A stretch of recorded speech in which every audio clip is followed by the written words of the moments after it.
Welcome to today's podcast on anxiety. This is part 4. We've done prior parts to this. Those parts had much more to do with how do we more long-term bring down anxiety? What are the psychological constructs that engage anxiety, and how do we overcome those? Today we're going to come at it a bit differently.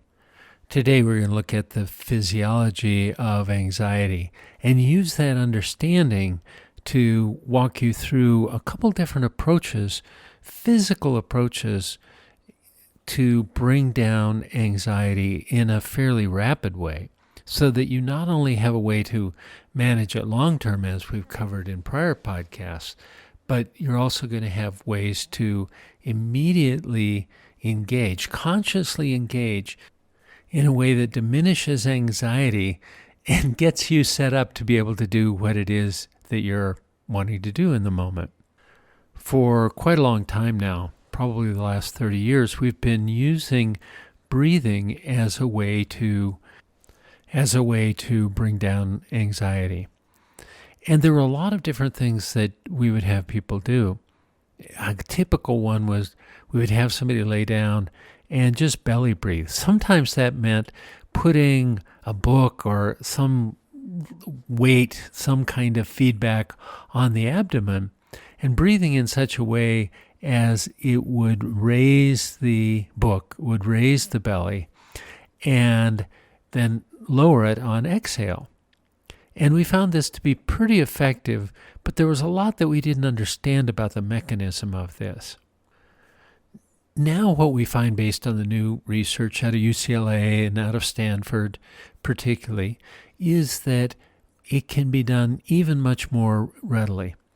That if we inhale, typically through our nose, but it can be through the mouth as well, but typically through the nose, if we inhale and then take another sharp inhale, small inhale, and then gradually let that out through the mouth, like a long sigh.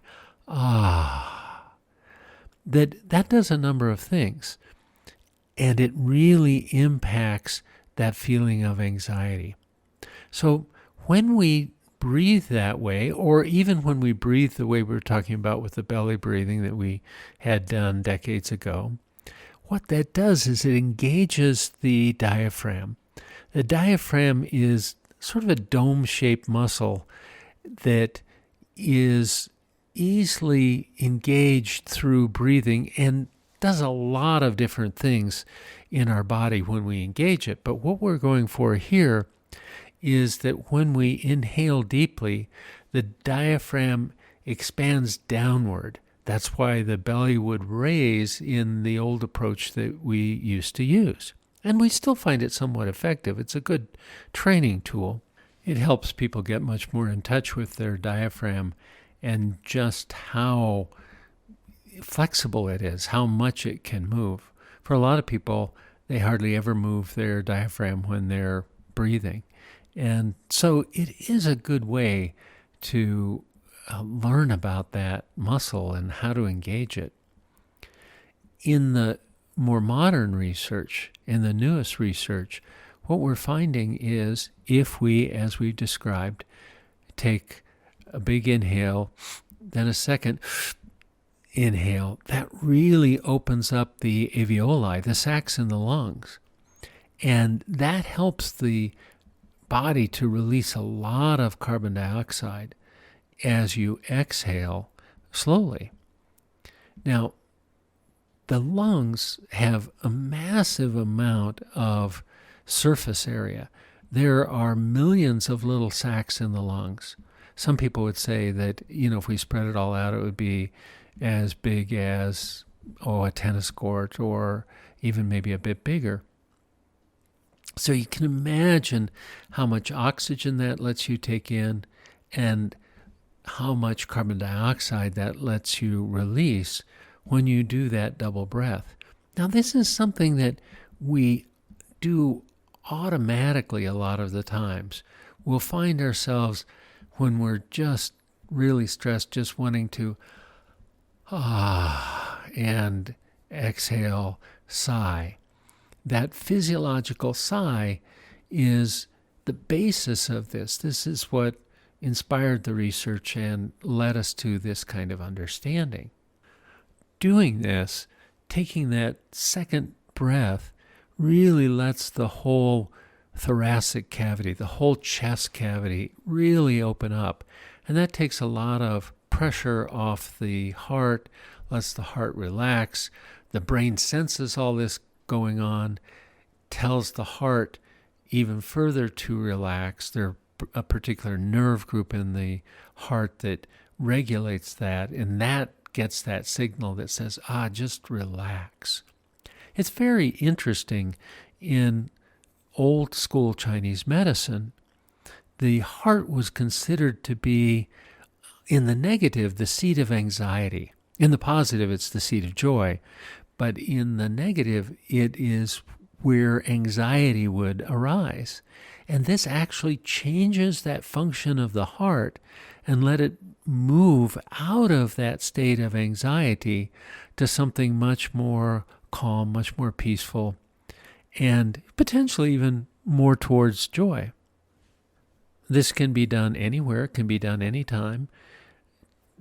What the research shows is 2 or 3, maybe 4 breaths like this is often enough to really change our physiology and to change our state, to come down out of that anxiety to a much more relaxed, much more calm state. There's another way to look at anxiety for some people, and that is that there's research showing a correlation between motion sickness and anxiety. For people who readily experience motion sickness, there is often a strong correlation with a tendency to feel anxiety. There have been studies done where people with this particular combination of factors, if they're given anti-motion sickness medicine, often the anxiety that they may have really diminishes or completely disappears.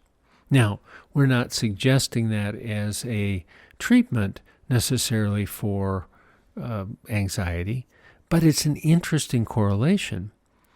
What we find in working with people with motion sickness is a lot of times what happens is they lose a sense of where the horizon is. If they're riding in a car, if they're driving, a lot of times they don't have motion sickness because they're very aware of their surroundings, of exactly where the horizon is for them. If they get in the back seat and can't see so well, then motion sickness will often increase. A similar thing on planes. They get in a plane and maybe the windows get closed, they can't see the horizon, and then motion sickness ensues. If that's something that you run into, if you've experienced that, you'll find that if you can visualize the horizon, particularly if you can see it. If you're on a plane, you can open the window and you can look out and see the horizon. Or if you're in a car and you can sit up and look around and see the horizon, even better.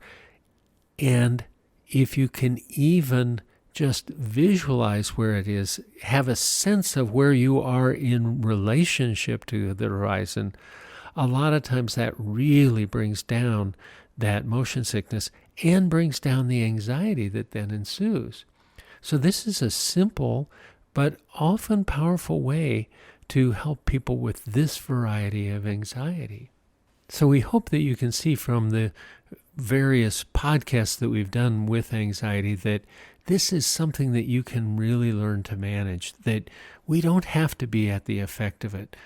Far too many people's lives are really, in a certain way, dictated by anxiety or avoiding things that might cause anxiety or how they have to modify their lives if they start to have any sense of anxiety or the possibility of anxiety. If we're thinking about things like testing and the impact of anxiety on that, to be able to have impact on that anxiety in these ways so that you're in such a better state to be tested can really make a tremendous difference in terms of your experience of school and testing. Of course, the same thing happens in the workplace or anywhere else in your life. The more you have a sense of being in control, the more you can determine the outcomes that you want.